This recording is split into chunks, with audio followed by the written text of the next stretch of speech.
मित्रांनो नमस्कार. कोचरेकर मास्तरच्या इंग्रजी मधल्या बारकावी आणि खुब्या शिकण्याच्या या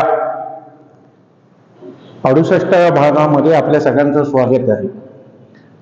भूतकाळ शिकत असताना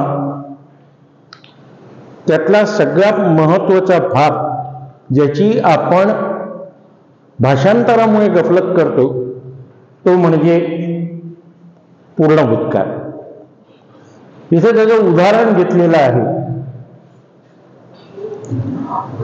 आणि ते उदाहरण नीट समजल्यानंतर आणि मी आता जे भाषांतर करतोय हे नीट वहीत उतरवून घ्या, कारण ती मराठी वाक्य मी तोंडी बोलणाऱ्या इथे लिहिलेली नाही. हे 3 काळांमधला जो गोंधळ होतो आणि कुठला काळ कुठे वापरायचा याच्याबद्दल आपल्या मनामध्ये एक संदिग्धता असते किंवा एक गोंधळ असतो किंवा शंका असते की मी काय बोलावं, तो इकडे मी स्पष्ट करतो. आणि हे फार महत्वाचं आहे लक्षात ठेवण्याच्या दृष्टीने.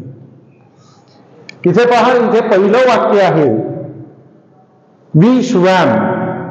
इथे क्रिया संपली, भूतकाळात घडली.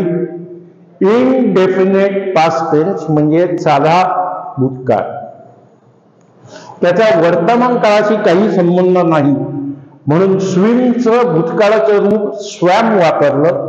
मी पोहलो. समजलं? दुसरं वाक्य वी हॅव स्वम. आम्ही पोहलो आहोत. नीट ऐका, वी हॅव स्वम, आम्ही पोहलो आहोत. हा वर्तमान काळ आहे, पूर्ण वर्तमान काळ. अनेक मुलं हे वित्रीचं रूप स्विम, स्वॅम आणि स्वम हे परफेक्ट टेन्सचं वित्रीचं रूप बघितल्यामुळे याला भूतकाळ समजतात, पण हा भूतकाळ नाही. इथे हॅड आहे, इथे हॅव किंवा has. He has swum, she has swum, पण वी हॅव स्वम. याचा अर्थ असा, आम्ही नुकतेच पोहून बाहेर आलेलो, वी आर फिलिंग हंग्री. त्याचा परिणाम काय झाला, आता आम्हाला भूक लागली. किंवा we have swum, we don't want to swim anymore. आम्हाला अजून पोहायचं नाही. भूतकाळात क्रिया संपली, परिणाम वर्तमान काळामध्ये काहीतरी आला म्हणून प्रेझेंट परफेक्ट टेन्स हे एका वाक्यामध्ये तुम्हाला बोलता येतं. एक वाक्य, एक वाक्य. आता गडबड कुठे होते, जी आमची ही व्हायची. उदाहरण घेऊन सांगतो.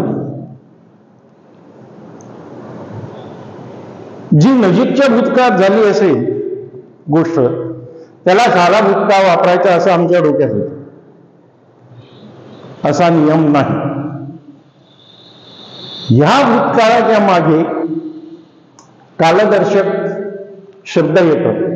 yesterday, an hour ago, 2 years ago, 2 months ago, last week, in the last month. ह्या शब्दांमुळे हा साधा भूतकाळ आहे हे कळतं. शब्द लिहून घ्या. Last year, in the last week, 2 hours ago, 20 years ago. काय लहान आहे का मोठा याच्याशी संबंध नाही, पण हा शब्द आला अगो, yesterday, last year, last month, साधा भूतकाळ. हीच गफलत आम्ही नेमकी करायचो. आम्हाला असं वाटायचं, अरे Sholay, I had seen Sholay 20 years ago. तो खूप जुन्या काळात बघितला म्हणून तिथे पास्ट परफेक्ट टेन्स वापरायचा असा समज होता, जे चुकीचं आहे. फरक इथे तुमच्या लक्षात येईल. ज्या वेळेला दोन घटना भूतकाळात घडतायत, तुम्ही इकडे आहात आणि ह्या घटना दोन भूतकाळात घडल्यात, काल घडल्या असतील, 1 महिन्यापूर्वी घडल्या असतील, सकाळी घडल्या असतील, पण भूतकाळात. किती जुना भूतकाळ आहे त्याच्याशी काही संबंध नाही. 20 वर्षापूर्वी पण घडला असेल, काल घडला असेल, मागच्या आठवड्यात घडला असेल, 3 दिवसांपूर्वी घडला असेल. हा काळ किती जुना आहे हे महत्वाचं नाही. फक्त दोन घटना, एक आधी घडलेली पहिली आणि ही घडल्यानंतर ही दुसरी घडली, पण ह्या दोन्ही घटना भूतकाळातच घडलेल्या. त्यावेळेला पहिल्या घटनेला पूर्ण भूतकाळ वापरायचा.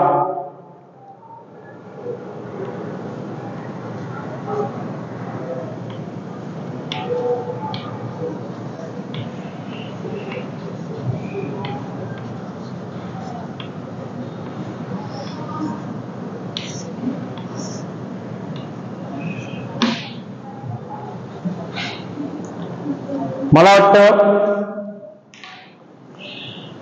यांच्या तुलनेमुळे तुम्हाला कळलं असेल, हे एकच वाक्य आहे. आम्ही पोहलो, दुसऱ्यांनी काय केलं याच्याशी काही संबंध नाही.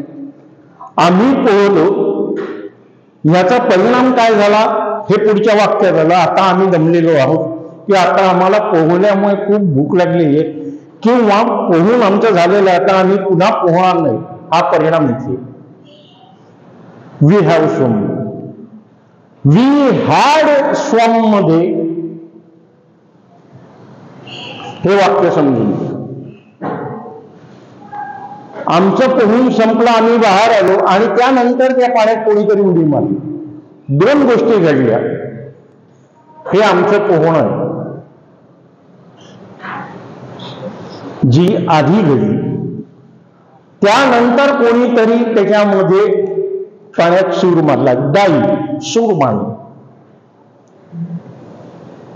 तर जी पहिली आहे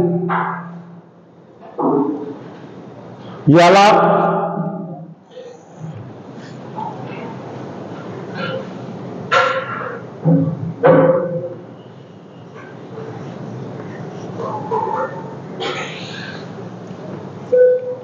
परफेक्ट पास्ट टेन्स लागतो.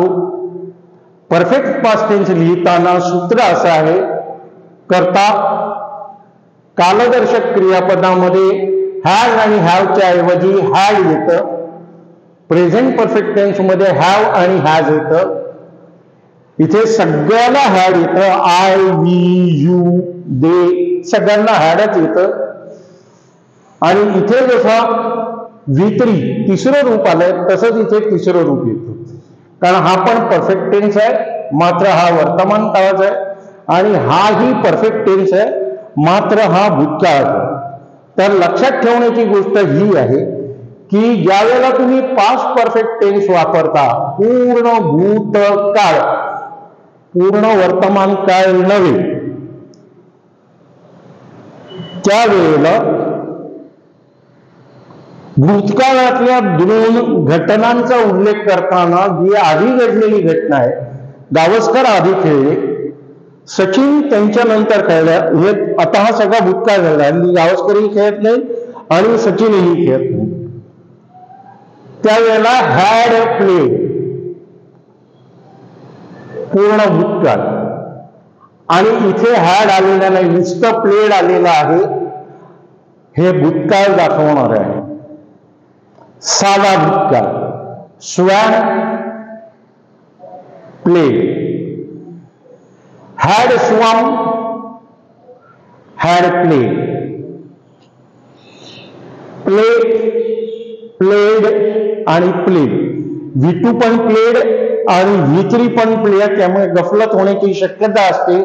याच्या आधी हे हॅड आलंय, म्हणजे हे परफेक्ट टेन्सचं रूप आहे. कुठल्या क्रियापदाचं? क्रियादर्शक क्रियापदाचं. Swim, swam, swum, play, played, have played किंवा हॅड प्लेड किंवा विल हॅव प्लेड. खेळलेला आहे, खेळलेला होता, खेळलेला असेल.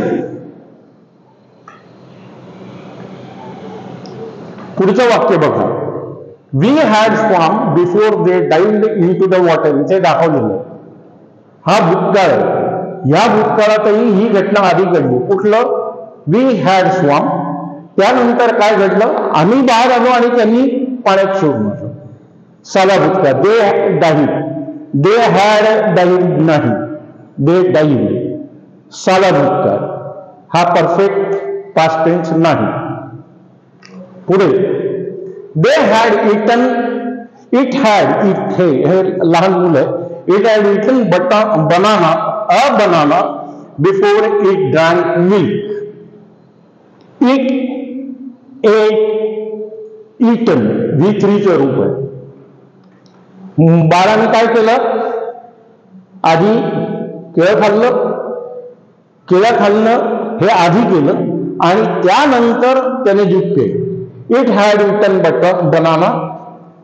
Then it drank.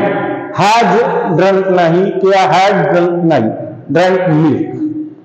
मला वाटतं चित्र स्पष्ट झालं असेल. टाइम लाईन होईल.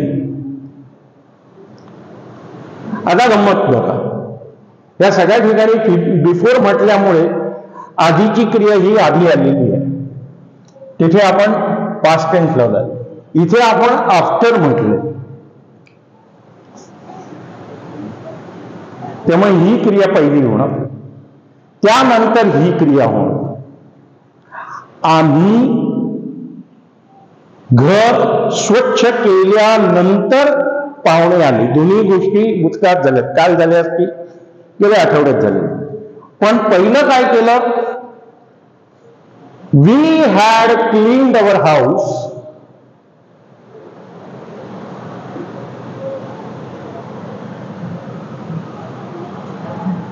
क्रिया पूर्ण झाली घर साफ करण्याची, म्हणजे पहिली क्रिया घर साफ करण्याची आली. अँड गेस्ट रीच्ड, पोचले. हे पाहुणे पोचले. हे घर साफ केलं. कुठली क्रिया आधी केली? घर. म्हणून वाक्यात पहिलं हे जरी आले असलं तरी ती नंतरची क्रिया आहे.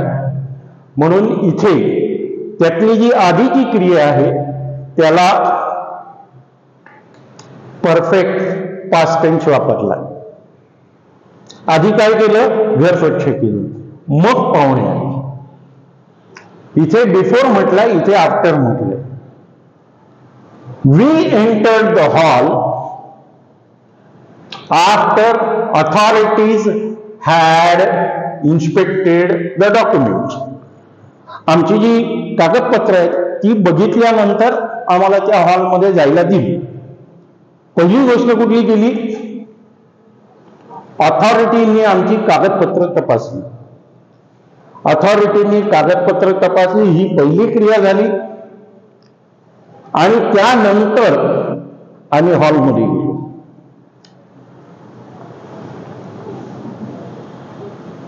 इथे बिफोर आहे, इथे आफ्टर आहे. त्याला डोकं नीट वापरा की क्रिया कुठली पहिली आहे.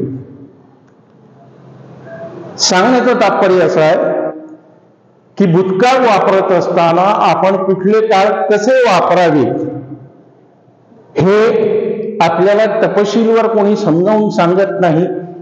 त्यामुळे अनेकदा त्याच्या वापरामध्ये मनात गोंधळ उठतो किंवा चुकीच्या प्रकारे ते वापरले जातात. विशेष करून भूतकाळाच्या बाबतीत ही चूक होऊ नये म्हणून ही 5 उदाहरणं घेतलेली आहेत ज्याच्यामध्ये 2 क्रिया दाखवलेल्या आहेत. आधीची क्रिया जांभळ्या अक्षराने दाखवलेली आहे आणि नंतरची जी क्रिया आहे ही ऑरेंज कलरच्या नारिंगी रंगाच्या खडूने दाखवली. इथे पूर्ण भूतकाळ, इथे साधा भूतकाळ. आधीच्या क्रियेला पूर्ण भूतकाळ वापरायचा, नंतर घडलेल्या क्रियेला साधा म्हणजेच इनडेफिनेट पास्ट टेन्स वापरायचा. हे सगळं जे विवेचन आहे हे एवढ्या तपशिलात जाऊन आणि हे उदाहरण देऊन अशासाठी केलेलं आहे की या प्रकारे शिकवणं गरजेचं असूनही तुमच्या डोक्यातली काळ वापरण्याची संकल्पना सुस्पष्ट व्हावी याकरता या तपशिलात जाऊन ते सांगणं गरजेचं असूनही ते अशा प्रकारे सांगितलं जात नाही. हे कोचरेकर मास्तरमध्ये सांगितलं जातं. तर भूतकाळात जास्त रमू नका, परंतु भूतकाळ नीट वापरायलाही विसरू नका. इंग्रजी शिका, पण इंग्रज होऊ नका. नमस्कार. भेटूया 69व्या भागामध्ये.